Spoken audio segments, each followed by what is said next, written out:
Assalamu alaikum. In this video, we will learn 5 English words and its meaning in Urdu and Pashto.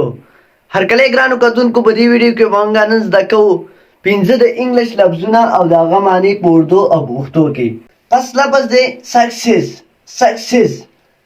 سکسیس په اردو کې معنی ده کامیابی او په پښتو کې معنی ده بریا کامیابی او په سنټنس کې مونږ ګوره څنګه استعمالو لکه مونږ پښتو کې خلکو ته وایو چې الله دې له کامیابی درکړي الله دې کامیاب کا داسې به مونږ څنګه په انګلیش کې وایو چې الله دې له کامیابی درکړي may Allah give you success الله تعالی کامیابی درکړي.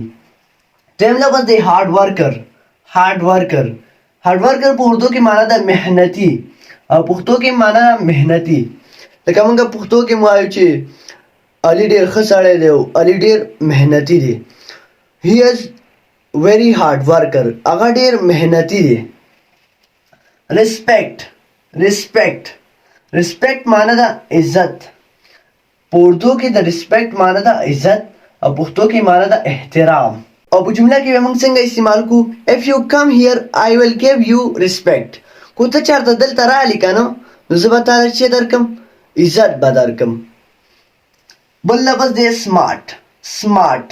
سمارټ معنی ده په اردو کې ذهین چالاک او پښتو کې معنی ده زیرک هوښیار لکه ګوره مونږ وایو چې هغه ډېر هوښیار دی he is very smart boy هغه ډېر هوښیار هلک دی.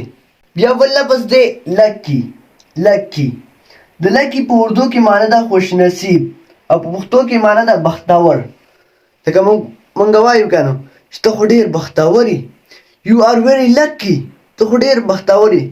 امید لرم چې ویډیو به مو خوښه شوي ویډیو ضرور لایک کړئ چینل سبسکرایب کړئ او فیسبوک پیج فالو کړئ. Thanks for watching.